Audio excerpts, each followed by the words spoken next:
সবাই কেমন আছেন? আশা করি সবাই ভালো আছেন। আলহামদুলিল্লাহ আমিও ভালো আছি। আজকে আমি বাঙালি দোকান থেকে কি বাজার আনছি আপনার মধ্যে আজকে শেয়ার করবো। কি কি শাক আনছি দেন এগুলো হচ্ছে লাল শাক।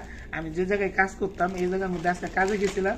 এক পাকিস্তানি দোকানে দোকানে মাল সেল দেয়। এই দোকান থেকে আমি এই পাকিস্তানি থেকে আমি টাকা ছাড়াই আনছি। আমি সবসময় হাতে টাকা ছাড়াই সবজি আনি। টাকা ছাড়া আনছি লাল শাক 3 আড়ি 5 টাকা বেশি। তারপর আমি আর বাঙালি দোকানে ঢুকছিলাম, ঢুকে দিয়ে যেতে কলমি শাকগুলা এত সুন্দর কলমি শাক, তো ভাবতেছে আজকে শাকই নিয়ে যাবো শাক। এই শাকগুলা 5 টাকা 3 আড়ি 5 টাকা বাংলাদেশে 150 টাকা দেন। 3 আড়ি 5 টাকা বাংলাদেশে 150 টাকা শাক, 3 আড়ি শাক দেন। অনেক সুন্দর শাক। টাকা হলে সবকিছু পাওয়া যায়। কে বলছে টাকা হলে কোনো কিছু পাওয়া যায় না? সৌদি আরব সব আছে, টাকা হলে সবকিছু পাওয়া যায়।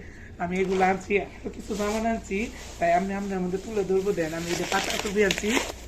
এই পাতাকপিটা 60 টাকা নিয়েছে। এই পাতাকপিটা 60 টাকা নিচ্ছে।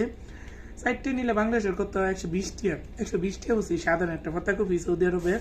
তাই আমি আপনার মধ্যে শেয়ার করতেছি কোনটা কত টাকা নেয়, কি পাওয়া যায় না পাওয়া যায়, সব কিছু পাওয়া যায় সৌদি আরবে।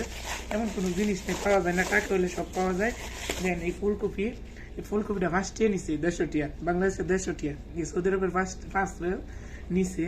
আমি কাজে গেছিলাম, কাজের থেকে আইপালা পরে এই সবজিগুলো নিয়ে এসেছিলাম। আবার আরেকটা জিনিস আছে, অনেক সুন্দর দারুণ একটা জিনিস আছে, আমগুলা আমার এত সহজ হয়েছে, ভাবতেছে আম নিয়ে যাবো। পরে হ্যাঁ বলতেছে 15 টাকা কেজি। এমন দেশি সাদিকের দোকানে গেছিলাম, সাদিকে বলতেছে 15 টাকা কেজি। এত সুন্দর গ্রান দেখে আমি বলতেছি যে 15 টাকা না, আপনার দেন 60 আম হয়েছিল। 60 আম কত টাকা হয়? 60 আম পরে হ্যাঁ 20 টাকা হয়। পরে আমি 15 টাকা দিচ্ছি 60 আম। যে 60 আম যদি 20 টাকা হয় তাহলে একটা আম 5 টাকা বসে। বাংলাদেশের একটা আম 150 টাকা বসে বাংলাদেশের টিয়ায়। 60 আম যদি 20 টাকা হয় দেন 1 কেজির উপরে। এই হিসাব করে যদি সৌদি আরব যদি খাইতে চান তাহলে কোনো কিছুই খাওয়া যাইব না। যেমন টাকা কামাইতে হইব, এরকম কাজ করতে হইব, এরকম খাইতে হইব।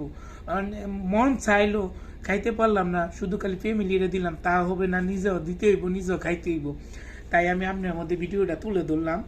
জানি না আপনার কাছে ভিডিওটা কতটুকু ভালো লাগে আমার ভিডিওগুলা, তাই আমি তুলে ধরি যাতে কোনটা কত টাকার রেট, কোনটা কত দাম, যাতে নতুন যারা আসবো এই হিসাব করে যদি না খায় তাহলে না খায় মরতে হবে। আমি প্রতিদিন প্রতিটা ভিডিওর মধ্যে আমি আপনার মধ্যে তুলে ধরি এইসব কথা দেন আমগুলা।